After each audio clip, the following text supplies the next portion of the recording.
Hey there, good afternoon from Nigeria. Welcome to Africa Tech Radio. You're listening to the International Women's Day edition of Back to Base, an interview program that provides an in-depth look at the lives and careers of successful tech professionals, their journey and success stories. And my name is Lillian Aberika. Now, all over the world, when it comes to career and work, a large percentage of people are stuck in roles that they either don't care about or they have zero passion for. It's all about making ends meet for them, you know? And if you can tap into their dreams, if you can actually find a way to visit their dreams and aspirations, you'd see what really matters to them.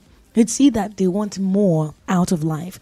It might be the desire to impact more lives or simply to do more or make more, as the case may be. But they either don't know how to begin the process or don't even know where to begin. Now, among this large percentage of people are women and girls who are not aware that they can or are not aware that they are allowed to do or be anything that they want. I had this conversation once with a young lady who said, I have my dreams, but they are just dreams. Society would not allow me to live that dream. That was really heartbreaking to hear. But this, sadly, is the reality for many. Every single year, we celebrate International Women's Day, IWD.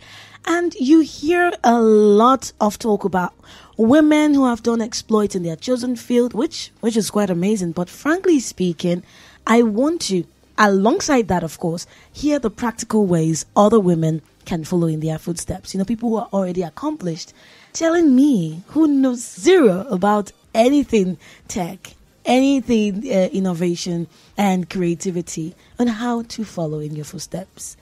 IWD this year is Digital, Innovation and Technology for Gender Equality.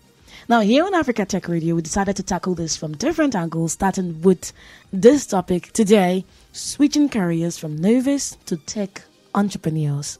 Switching careers from novice to tech entrepreneurs. And join us today to have a discussion on this are three, when I say impressive, it is an understatement. There are three impressive women: Solape Hammond, the Special Advisor on SDGs and Investments to the Lagos State Government and co-founder of Impact Hub Limited. We also have Cynthia Chepkemoi, Advocate of the High Court of Kenya, a cybersecurity lawyer and a data protection officer. We also have Blessing Abeng, who is a co-founder of Ingressive for Good, an edtech non-profit company that's increasing the earning power of African youths through tech. And hello, good day, welcome on this space. Okay, I want to start with you, Cynthia. So we have talked about how a lot of women are stuck where they are and how sometimes they don't even know that they need a change because people just know that they want to make money. People have already dropped the idea of doing something that matters, right? So I want to know when you knew that you wanted to make that transition into the tech scene.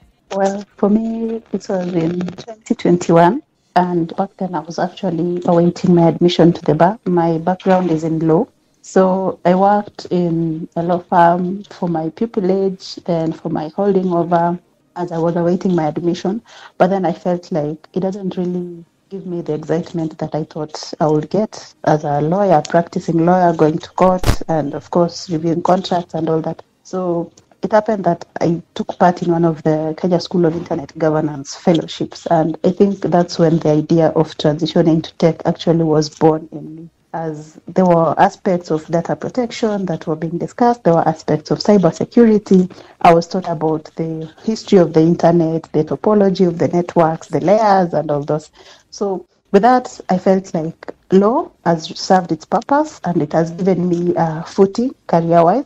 But then why don't I exploit something more to do with legal technology? Because at some point there were conversations around lawyers will start losing jobs because there'll be robots to draft contracts. They'll be done online. Anybody can draft their own contract whether they want to transact. So with that, I think I also had the fear that if this is what's going to happen, then I have to be equipped and prepared for that time. And that's how I actually transitioned to tech. Now, fast forward, come 2022, I actually started the year without a job. I was jobless and I was wondering, okay, so what next? But I don't want to practice law like the traditional practice of law.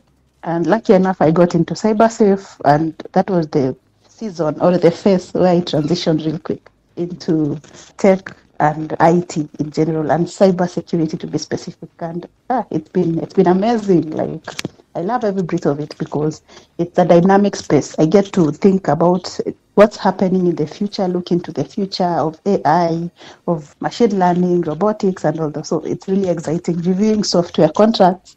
By the fact that I have a background knowledge in some of the cybersecurity content, then I feel like more confidence. I have more confidence in doing my work. Yeah. Okay, that is really exciting stuff. It takes a lot of guts to actually transition like that. That is exciting. So, Blessing Abeng, I understand that you've been in different fields, which is really impressive. I read a piece on you where you talked about how you were in both science and art class. So you saw the best of both worlds, right? So tell us about your own journey into the tech world. Thank you so much. So I think you already touched on it, how I was always multi-brained in school, in the sense that I would do art stuff and science stuff, and I would win competitions on the science front and win competitions on the art stuff for school. And then when I got into university, because even while that was happening, I was super, super clear that I was going to become a medical doctor. My dad agreed. Like, we're all in sync. We're fine. Even when like family dinners would come and other family members, extended family members would argue and say, no, Blessing should be a lawyer. She likes to talk. Oh no, she should be this. She likes to do this. Even when all of that was happening, I was super clear that I was going to be a doctor, and I had the tools that I needed. My dad would buy me lab coats. I had like medical toys. So going into university as a pre-med, I decided to study biochemistry, right? Because I was too tiny. I wanted to be a neurosurgeon. I was too tiny. So my dad was like, you're too small to go to the US to study anything. Okay, so like, I'm tiny now. So imagine how tiny I would have been back then. And so I had to go to Covenant University, and I studied biochemistry. And one of the jokes I make is like, I never really realized that biology was bio and then chemistry was completely chemistry, right? So there was a reason they shut down the bio. It was so chemistry related. And while I was doing my IT, I did virology. I also did plant related, I think biochemistry. After doing everything, I realized, oh my God, I don't think this is what I want to do for the rest of my life. Like, this is great, but I don't think I ever really dealt with yes, I want to save lives and stuff, but what about the times where I will not be capable of saving the lives? Will I be able to deal with the repercussions of that? That was something that was so real to me, and I was like, no, I don't think I want to do this anymore. And so I started to ask myself, are there more ways to save lives than the one that I have already sort of formed in my head? So I got into my final year. I was looking out for opportunities, and I started writing business plans. I self-taught myself how to do that. That sort of morphed into choosing to take a branding course in a school in Lagos. And I did that. And when I was done, I went into an agency I was working. I worked with really big multinationals and huge organizations. And I started to ask myself, how can I sort of help smaller businesses tell stories and bring this down to like the smaller startups and stuff who were still trying to figure it out and didn't have budget. So I started to do that, and I started to find a lot of tech companies reach out to me. And then I started to build a tech community called Startup Grind Lagos. And I just really got really close personal with a lot of startup founders. My network was building. I was in my community that we had built was connecting startups to founders, startups to co-founders, startups to investors. It was such an interesting dynamic. And so that just endeared me to the tech ecosystem. And just building up from that, I became a co-founder of a tech organization that I worked as a CMO. So I'm typically the non-tech founder type of person, right? I'm the non-tech in tech. And so I co-founded a tech product that eventually got acquired by Flutterwave. And then now I'm here co-founding a nonprofit that is, impacting and helping people transition into tech. So this topic is really, really close to my heart. And so far, we've been able to train over 150,000 people with tech skills. And it's really, really going well. So I'm really excited to be here. Wow. That's how I got here, right? So this is just a side talk. So one thing that people don't know about saving lives, yes, you're going to save lives when you go into medicine, but you will lose a lot of lives as well. If there's anything, Grey's Anatomy taught me that. And 100%. Yes. So if you can find an alternative to doing that and not losing any life, then why not, right? Let's move over to you, Solape. You have helped people in the other aspect that you founded. You've helped people in so many other ways. And I want to know why you thought of that program that you actually are affiliated with. And when I'm talking about the program, I'm talking about the one that you did. You co-founded Impact Hub Lagos. So I want to know that why did you think of that program? Why did you think of that aspect? Did you see a lot of unfulfilled people in different careers? Or was it that you just saw that a lot of these people had potential in the tech space and they just needed a nudge? What was it? So thank you, and it's so awesome to follow and daunting to follow these two amazing ladies. One who found her own true calling, and another who's found her calling helping other people find their calling. It's more like the second for me. I started my career in banking. I'm an economist, started in banking, and then I worked in consulting. And I just saw lots of great people. So consulting, I focused mostly on big businesses, but then occasionally I'd meet a small business that needed some help, and I could see how helping them fix one, just helping them get in shape and get them investment ready was going to be so transformative. And I kept wondering, where would these small companies go? They need some dedicated place that would help them. And then I started to explore the challenges more. It was not just around business planning and getting structure and understanding what it takes to actually run a business. It was also around even solving the logistics challenges, which are really, really huge here for a startup. You can imagine, I'd see business plans where they'd say, I need 50 million naira, and 40 or 30 million of that money was for buildings and cars and things that had nothing to do with their business. Mm-hmm. And then, of course, I would also go to business plan competitions and international competitions. You would hear companies say or founders say, I started my business 3 years ago, we're in 13 countries. I started 5 years ago, we're in 25 countries. But Nigerian companies would start and have one location for 20 years. And so the idea for me was, how do we help our great businesses scale? And how do we help them solve the hurdle of getting started without requiring a massive amount of resources, which we don't have available? So that was the problem I was trying to solve. But invariably, of course, when you're talking about global scale and lean resources, you will invariably land in tech. Mm-hmm. So I'm also a non-techie tech founder. I don't think I'll ever learn to code or do anything on the technical side. But, I'm here telling everyone, in fact, I never considered myself a tech founder. I remember when Tech Cabal did the 100 Women in Tech, an amazing feature on 100 Women in Tech in 2018, I think it was. And they said, but I said, I'm not a woman in tech. But yes, you're a woman in tech. You have a hub. I saw that. People. I'm like, I never really thought about myself as a woman in tech, but there we are. So that's how it started for me. And it's been amazing seeing what's possible in that space and just seeing how many other women like myself who are not necessarily the coders, they're not doing actual tech work, but they're doing an amazing amount of stuff in the tech ecosystem, whether they're supporting, doing some of the other roles, or whether they're even just providing a rallying point and infusing how to think about starting businesses and making them investment ready and keeping them sustainable. There's so much else that there is to do in the space beyond the technical coding that we all think of. Yeah, speaking on this, thank you very much, Solape, for that. Speaking on this, the word that comes to mind, the mind of many when you talk about tech careers is computer programming, software design, UX, UI. And they were like, no, I can't do that. I can't understand coding. It's like gibberish to me. I'm looking at the screen, I'm seeing a lot of things that give me something I can read, But then you've mentioned that you've said it, that there are a lot of things that you can do in the tech space by not necessarily being in the tech space. Thank you very much for that. But this now goes to Blessing. If you also have anything to talk about this too, you just pitch it. But Blessing, you're a co-founder of Ingressive for Good, right? So say I have that pining, I'm ready. I want to go into tech. I'm geeked up, Or maybe I don't even know it yet, because sometimes you might not know, but something, a word or two that someone might say to you would just put on that light in your head. So can you tell me some aspects of tech that one can explore, and where and how one should start? Okay, I mean, there's so many. I don't know where to start, but I'm going to do my best because this is a question we get all the time in our communities. Like people want to start, but they don't know where to start. One of the first things I say is that technology just means, something that makes it possible for things to be easier, faster. It's like an automated version of something. Technology is an enabler. I think that's the best way to put it. So technology is an enabler. When you begin to overthink it, like I'm sure when people say things like AI, blockchain, it now sounds very dramatic, but literally calculators are technology.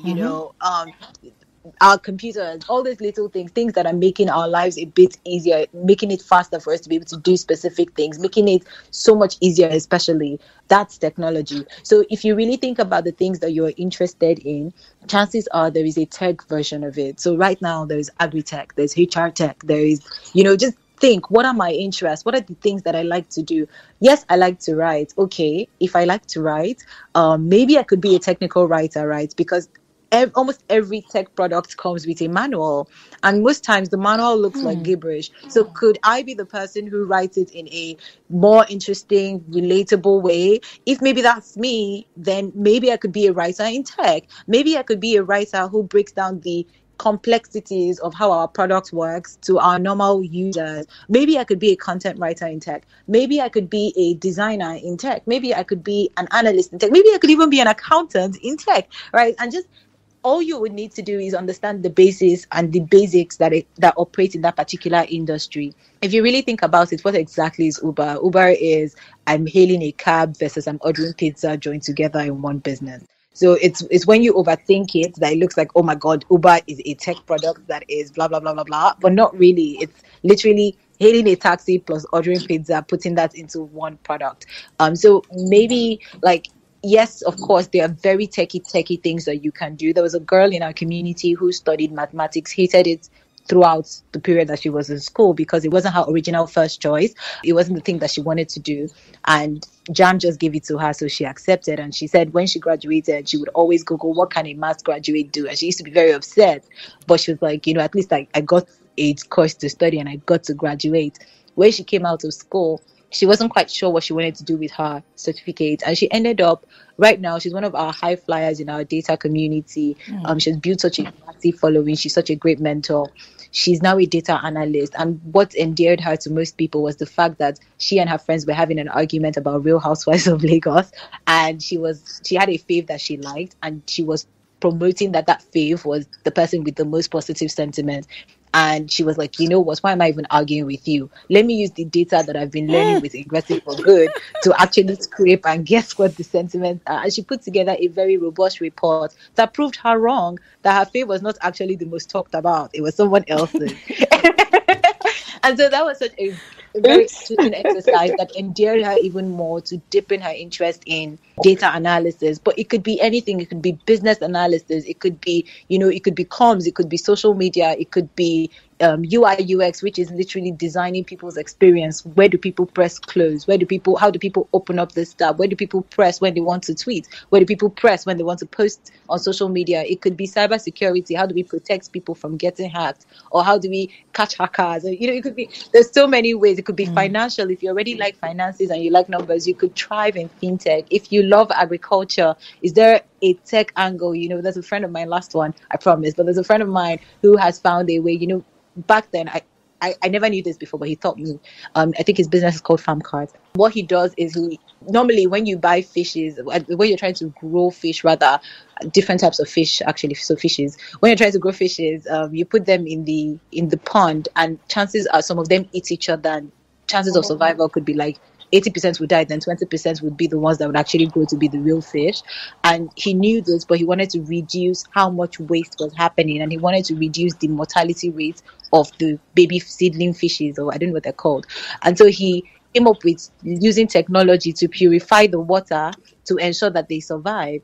And so when he did that, he started to have a 90% survival rate, meaning he needed less baby fish to start, less eggs to start, and so much more. And that was him mechanizing his whole farming. And that in itself is agri-tech. Like, it's not just about selling produce and making percentages on top of it, but there were other ways. finding ways to automate the feeding of the chickens in his poultry, and that's agri-tech as well. So you can just dig deep, ask yourself, what are my interests? We all have different ways that we get there. It could be interning in an organization, it could be finding mentorship, it could be taking a course and then testing your hand on it, it could be founding a business, it could be, just going along with your interest. At the end of the day, every tech organization is still going to need an accountant. They're still going to need other things to keep their business running. So ask yourself, what place do I fit in and how can I just get in? And that could be like your most important foundation for yourself. Wow, that was all encompassing. But is there anything that any other person wants to add? Cynthia Chepkemoi? Okay, great. I think that was a great exposition on all the different roles and all the different ways that one can play. Of course, there's also the fact that it's incredibly flexible. Again, for me and my global domination ambitions, clearly, I love the fact that you can work anywhere in the world and create solutions for anyone in the world and with anyone in the world. I find women are very collaborative. And I think one of the things we probably need to do better is present tech in a different way. So I think Blessing did a fantastic job highlighting some of the challenges. One other thing that strikes me is I find men get interested in competitive things. They like competitions. Women love solving problems. So women are far more likely to get involved with something if they see that it's going to be about creating solutions. But very often I feel like tech is presented, it's a certain type of thing. It's fintech and it's fast. And a lot of what we see is the very competitive element of tech and the very technical element of tech. But if we start to look at it more from the perspective of solving problems and bringing different skills to the table to solve problems, I think we'll be able to get a lot more women into the room in that space. All right. Okay, thank you, Cynthia. The challenge of being the last person to speak is everyone has said everything. Just to add on what, say, professional fields that one can get into from a legal perspective, I'd say there is policy making. That is a place that there are no lawyers. But remember, we need lawyers to make tech policy laws, like AI laws, like data protection laws, like cybersecurity laws, because it would be hard to legislate on tech issues if we have lawyers who don't understand how tech works. So there's need to build more capacity. Another area is we can delve into tech research, as Blessing had said, writing about tech. How do you, just passing on knowledge, how do you explain to, let's say, a layman about tech and the law? How do you explain about cybersecurity, about data security? And sometimes I get into spaces, and these are policy spaces, and I try to demystify some myths. And when somebody hears me talk about software development and how you can conduct a data protection impact assessment on a software, they're like, how do you do that? How did you know that? It is because it takes time to learn and understand the software development first. With my little cybersecurity knowledge, I think it has really helped me. When you talk of technical safeguards, then somebody will be like, okay, what are the technical safeguards? We talk of antivirus, we talk of the different technical safeguards we have to protect data.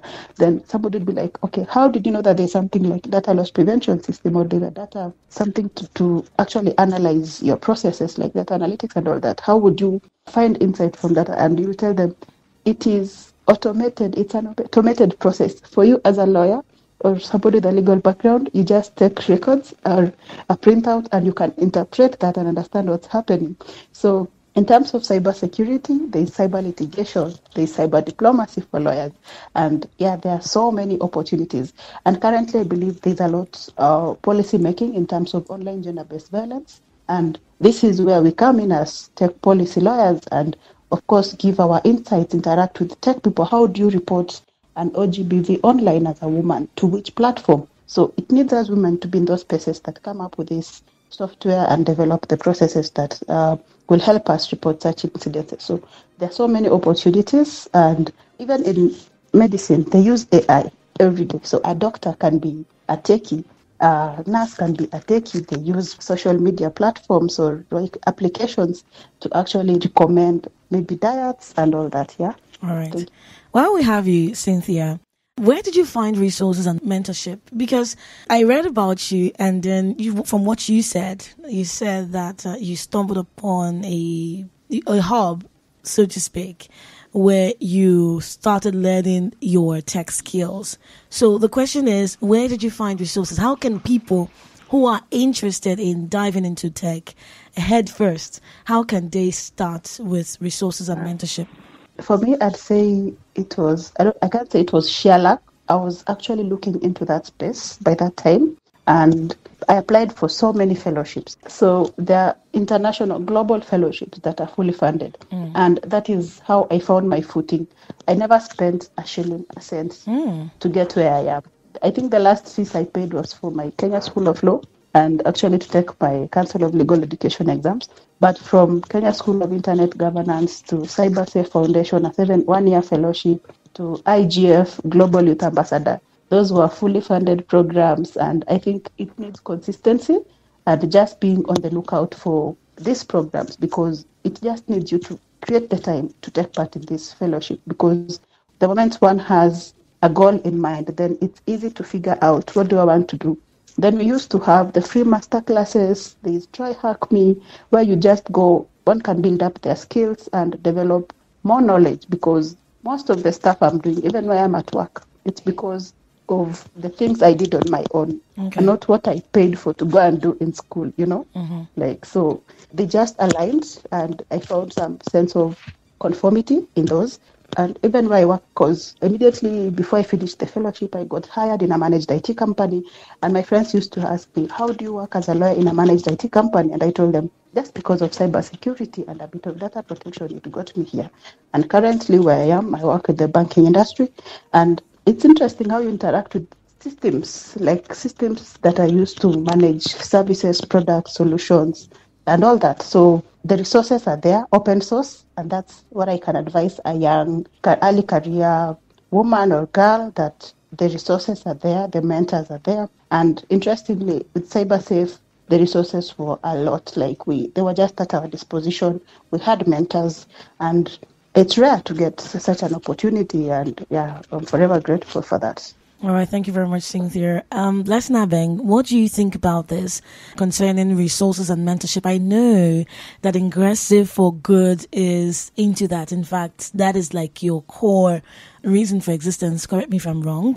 So when it comes to mentorship and finding resources, how do you think interested people can go about it? Oh my God, this one is close to my heart. So the first thing that we realized when we first started was tech is amazing for sure. However, a lot of people didn't have the ability to afford the courses, right? Because they're really, really, really, really, really expensive.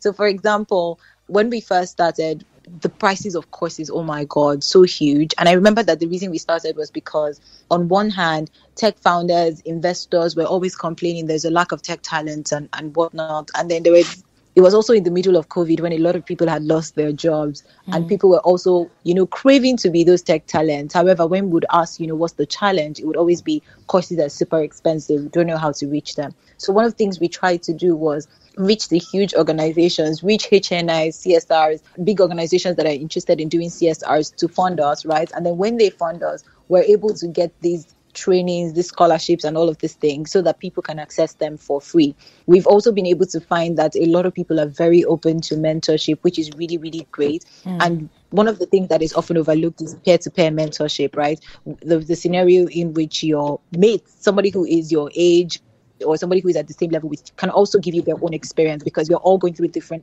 experiences. What's happening in Kenya may not be what's happening in Nigeria, but you could get a global perspective. So we leverage peer-to-peer mentorship. We have bunch of resources that we've created. We invite thought leaders around to come spend time with people who are taking our trainings and our courses. They get to ask one-on-one questions, real-life questions, people from Nigeria, outside of the country as well, the US, top-level organizations from the FANGs. We bring them all in so that people can see different people who are currently living their lives or living the lives that they aspire to have, and then they can ask one-on-one questions. We also create free resources as well, and partner with some of these organizations to change some parts of their curriculum so that it can match and fit into the different learning structures and levels that people are in. But one of the other things that I really, really wanted to touch on was the misconception. People often would say women don't apply for things, and that used to be like the biggest excuse as to why women didn't get a lot of opportunities. It would be like, we put out this opportunity, but women didn't apply. And just like Solape said, it's like, when it's super, super competitive, you would see more men driving towards that space.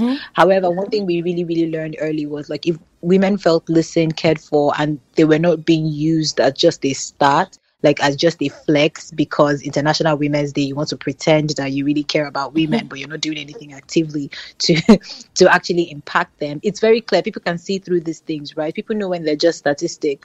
So one of the things we did very early on was to learn to speak. Like, what kind of things do women care about? What makes them feel safe? What makes them feel like, this is a safe space for me to learn, and I'm not going to be intimidated. I'm not going to be, all of those things. So we paid attention to it. We launched a 1,000 Women in X program. Almost 20,000 women applied in less than 3 weeks. And so I'm like, okay, they always say they don't apply, but here we are. Women are actually applying. And what was interesting was that some men still applied. We're able to fish out 1,000 men that still applied, because even if we've told them that this is for women, they don't care whether you're not qualified for the opportunity. They still push. So, but we're able to filter that out. And the women, we also notice in our current data that more women are completing more programs than men. And so there's that continuity, there's that ability to see that women finish things through. They really take advantage of opportunities and thrive in communities where they feel seen and heard. And also just contextualizing learning, where even if we give resources and make resources available, we help you contextualize that with people, bringing people who have real life experience. So you can ask any question, you can be with them, and you can sort of grow. So those are different opportunities that I've found very, very helpful. And also internship opportunities as well. Those are really, really great. People just having real life practice on things. That's also really, really great. Okay. I can say for Ingressive for Good, I was given a link one time to apply to learn a tech skill back then. But I was not mentally ready, I don't know what it was, maybe whether it was a fear or something, but I was not ready. I started, but I didn't finish. So, and I think that's fine as well. That's really fine. So that's something we see a lot that happens, where some people come in and they're like, I'm not sure I'm ready right now for this. Sometimes we underestimate what it is that we want to learn. And then we come in and it's like, oh my God, wow. What is all this? What is all this? I wasn't mentally prepared. But one of the things that we see that does for entry-level people is, number one, you can easily identify, okay, data, nope. Maybe UX UI design, yes, but data, no. Maybe I'm not interested, because to be honest, one thing I always say, thanks to my science background, is the goal of an experiment is not to be right, it's to discover, right? And so you're really trying to discover, you're really trying to be sure, would this work, would that work? You don't know for sure, but by trying, you can cancel out things, you can know what you don't want, and you can then begin to get closer to what you want. So that's a great experience. It's a good thing. Don't see it as a bad thing. Okay. When you're ready, I'm sure you would, take the bull by the horn. I'm sure I would. Okay, thank you very much, Blessing Abeng, for that. Now let's move over to you, Solape. So I mentioned my fears, right? I know a lot of other people who would just put a leg in the water and say, oh no, if I enter this water, I'm going to drown. I don't know how to swim, and I'm not even interested in learning how to swim right now.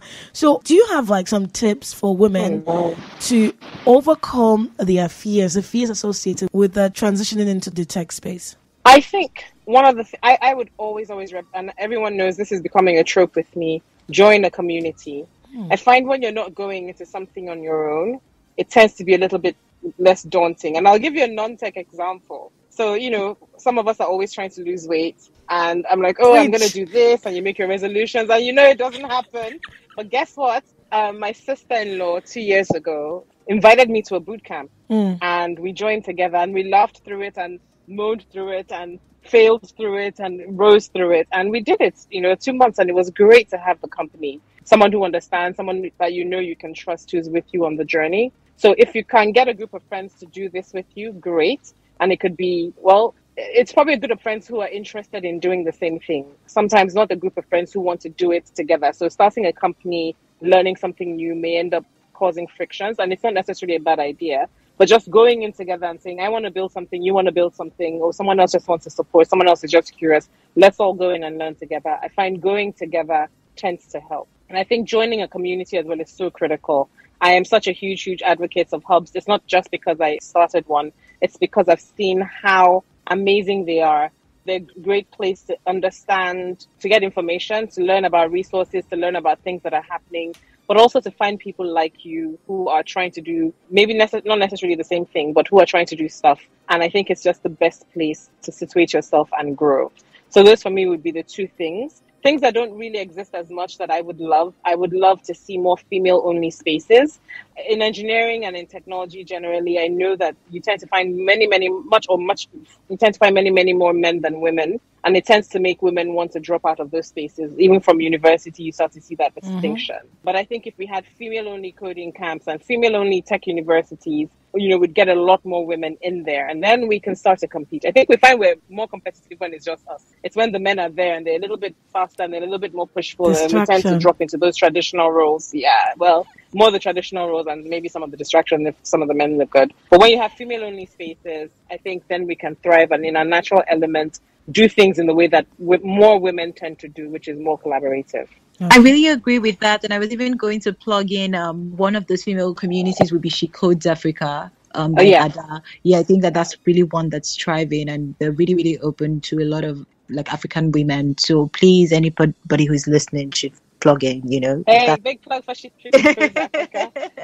So something I've noticed from everything that you have said is the fact that tech is one of the most or highly paid spaces in the world. They earn a lot of money. But to learn it is almost free. Just like what Cynthia said. She didn't pay a dime to learn tech. But if she goes to give people her skills, if she wants to sell or lend those skills out, the amount of money that she's going to rake in, it's going to just be amazing, right? And even Blessing Abeng, she listed a lot of things that Ingressive for Good Africa does for people. Like the one I told you I almost joined, it was totally free. It was like a scholarship of some sort. But if I had succeeded in, scaling through and learning something, then I would have been making a lot of money, but from something that I learned free of charge. So these opportunities are out there and they are there for the taking, but people are not grabbing it. That is a problem, and it's a problem that we need to find a solution to, honestly. Like you have said, a lot of people have already started, grabbing it and enrolling for these things, but we need more people. So it's for us to all be champions and amplify, and that's what this platform is for. And I'm sure that's something that we all do in our individual spaces. And for you, may I say, for you, you haven't yet finished. Not that you didn't finish. Okay. If you still want to do it, you'll go back and do it. It doesn't matter how long it takes, as long as you get it done. But yes, we do need to champion and amplify more what the opportunities are. And for me, make that direct connect to what the results are going to be. So let me just talk a little bit. You mentioned the fact that I'm a co-founder at Impact Hub, but I also work for the government. I run the SDG and Investment Office, but I'm also on the board of the Lagos State Science Research and Innovation Council and on the Kaijiaba project, where we're trying to build the largest tech campus in Africa alongside the private sector. And some of the things we're trying to do is to really connect the dots for people, bring them in, show them where the skills are, and then show them where the opportunities are. And one of the things we've introduced through the Lagos State Employment Trust Fund is a tech education loan. So you can learn to code or learn AI, blockchain, if you don't have the money to even do it. Because as I think Blessing distinguished that some of the more advanced skills, you would probably not find those free. You'd need to pay. But even for those, we're trying to provide the funding that you can then, because you're going to be able to pay back, in 2 years or 6 months once you've got that high-flying job, right? And we think once you tip the scale, it'll, Nigerians, we're very, very progressive and we're very, very quick to do the things that are right. So once that information is there, I do know that it will become a juggernaut. I know as of 4 years ago, Ethereum was looking for 3,000 blockchain developers a year. There's such a gap in tech across the world. Even our financial services sector is feeling it now with the jackpot syndrome. There's a lot of pressure on our tech ecosystem. And in Lagos, we're trying to do 10,000 developers a year. So there's still a massive gap to be filled. But I trust Nigerians. Once we can make that pathway clear, we will jump in and we'll do what needs to be done. Completely agree. I just wanted to quickly, sort of slide in and say something there. Of course, these opportunities are really there for the taking and they're available. But one of the things that we found out the hard way is like you think access to these opportunities are the biggest problem, and then you find out that things like power, having a laptop, internet, all these other small things that shouldn't really be issues are actually issues. So it can sometimes be overwhelming and it can be daunting sometimes. But one thing I always try to tell newbies and techies is try not to focus on what you don't have. Try to focus on what you have that you can use to get you to where you want to be. So maybe you don't have a laptop, but do you have anyone around you who has one? Maybe you don't have a laptop, but can you use a phone at the moment to start? Are there places you can go? Could you use a cyber cafe?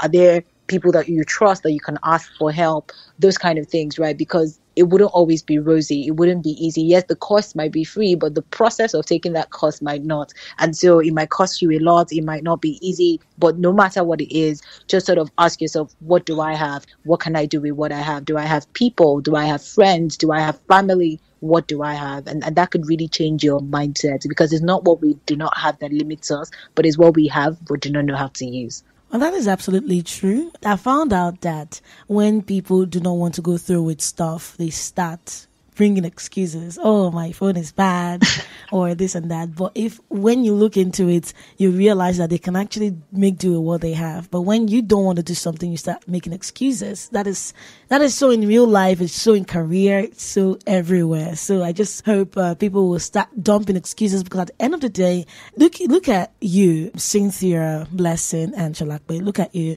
You are thriving in your various fields. You are trying to help people to transition into tech, right? But when these people eventually make this transition, they're not going to bring seed money for you. They're not going to pay tithes. You understand? You are not getting a dime out of what they are earning. Our reward is in heaven. So, but you are here championing for this because you're so passionate about it. So I think people should just throw these excuses out of the window, because there's no room for that right here. Cynthia, is there anything you want to add? With regards to how to overcome the fears, and definitely, I'm sure most people, or women and girls who are transitioning to tech, of course, they don't have a technical background. And I think when I was joining Cybersecurity, they kept insisting that you don't really need to have a technical background. And it's like, oh, okay, there's some hope at the end of the tunnel. But then it reached a point, and I'm referring to a point that was made by Solape, that a community is very important. Like I had cyber sisters, and we will motivate ourselves each day and say, we can do this. And there's a time we had to conduct a malware analysis. And this was for our open day. And remember, this is like marks that is awarded to you as an individual. So as a lawyer, I'm like, okay, how am I supposed to conduct a malware analysis? And for what reason am I even doing that? But then I think I came to see the sense later on. And I actually did it. I was able to conduct a malware analysis, because sometimes we imagine that we need to learn something all at once. And I think that's what it gives us, anxiety and fear. But then learning tech is a one day at a time, one thing at a time journey. You can't learn everything all at once. We love to learn in bits, consume content in bits. It's like chewing more than what you can swallow. So we can't do that with tech. You learn one thing at a time. Like even when I specialized with GRC, I realized I can't learn all the frameworks that are good. There are so many frameworks. But then as I work, and you never learn everything during a fellowship or a training, but then they really come into play during your working experience, and you realize, okay, I heard of this, so how do I work with this practically? Yeah. So the fear normally that people have is they need to absorb content within a short time. No, that is not the case. One thing at a time, one content, some piece of knowledge each and every day, that goes a long way in helping us overcome these fears. Because personally, I've experienced imposter syndrome, and sometimes people ask you, are you really a tech lawyer? And you're like, yeah, I am. Because when I start speaking, they're like, yeah, you really do know your stuff, you know? Mm-hmm. So it depends. Like, they believe in important women, because the tech space is still flooded with male. Yeah, then it means we have to take up the spaces. Yeah. Okay, thank you very much, Cynthia. Imposter syndrome, that is another topic for another day, because it is a thing that affects the best of us. Even the people in the pinnacle of their career, many of them still experience imposter syndrome. It is a thing, but it's a conversation for another day. And some things that we've learned today is that this is what I want a lot of people to go home with today. You do not have to throw away your core skills to jump into the tech space. You can capitalize on that skill. Blessing Abeng is doing it. Cynthia is doing it. Solape is doing it. Everything that you've learned, all the experiences you've garnered throughout the years, you can take that in transitioning. You can carry it in your backpack when you're transitioning. You're not relocating. It's not like you're relocating, you're leaving all your property and just leaving. You understand? You're carrying your property along with you there's something called success stacking that I found out about I had this organization, LNE, they were like bringing people together to grow together. And success stacking was a conversation that was held. skills. It basically says that when you're garnering skills, if you're in school and you're in broadcasting, you want to learn how to read the news, you stack that news reading there. Along the way, you learn programs, right? You take that programs and put it on top of that news to climb to the next one. It's just like creating a ladder or a step. You're stacking your success so you can climb on it to achieve another one. So your core skills can be stacked to achieve another one. It's just as simple as that. Before we round off, I'd like to know if there's any other thing you want to say before we go. I think for me, just happy International Women's Day. We're focusing this year on just empowering women with digital skills. And so just to encourage more women, as we've said, don't think of technology as this mysterious, daunting thing that you need to, or hurdle that you need to scale. Think of it as a skill that you're going to add to the other tools that you have in your bag that will help you to bring out that awesome you and make impact on the global scale. So happy International Women's Day. Happy International Women's Day to you too. Blessing, you're about saying something. Yes. So my first thing would be, please, I know every International Women's Day is such a great opportunity for people to do good and impact women. Mm-hmm. So I would really admonish people, women are over-mentored, we're over-advised, we're over everything, Sometimes this period is the period people would come and, push the 5 women that they have in their organization and say Happy Women's Day, and then they do the different UN poses. And I'm like, okay, cool, great. Well, how is that really moving the needle? How is that really helping anybody? So when you're if you are in any scenario wanting to celebrate the International Women's Day, do things like this where we educate. Any organization that's listening to me, please don't hate me, but please try to do things like this where we actually educate. Ask yourself the activity, the action, the thing that we're doing right now, how is it really going to move the needle? And then ask you, even if it's just one woman you impact, that is worth way more than eye service. And so I would always champion that. Think about moving the needle with every action that you take on this day and all year long. Then the last thing is for my darling women. I always say this: it's okay to be the first woman in the room, but what's not okay is to be the only woman in the room. So once you're the first, great, clap for yourself. That's amazing. But how can you help other women be there as well? How can you help? How can you help other people grow? How can you help other people succeed? So as you're out there being the first, breaking all those glass ceilings, don't be the only. Empower another woman, even if it's just one. This should be framed. It should be framed. Honestly, I'm going to type it out for you and send it to you. Frame it and put it in your sitting room. It is amazing. That is amazing stuff right there. Cynthia, what do you have to say before we go? Just like to share with our audience and interested in getting into tech is that it's just about making the decision and taking the first move, the first step, and believing that you can walk through all the processes, because everything is about a process. Nothing happens in a flash of lightning. So trust the process, and happy International Women's Day. Trust the process. Happy International Women's Day to you too. When I started this program, I mentioned something. I said that International Women's Day is celebrated every year, and when they talk about women in tech, but there's nothing to tell us about how we can follow the footsteps. And that is what you have said as well, because it is concerning. So from all that you've heard here today, every lingering doubt should have disappeared by now, and you have heard of ways to transition easily with core skills. You have learned that as well. So there's a saying that goes, you miss 100% of opportunities you don't take. So if you don't take it, how would you know whether or not you're going to succeed? Why don't you just start, okay? I'm immensely grateful to you, Solape Hammond, Blessing Abeng, and Cynthia Chepkemoi. Did I pronounce that well?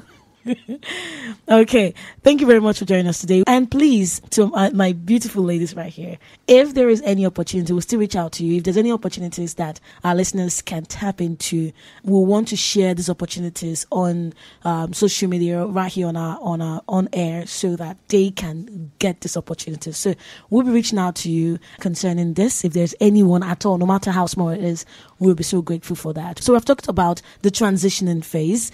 We're now going to continue with getting more girls into STEM in Africa.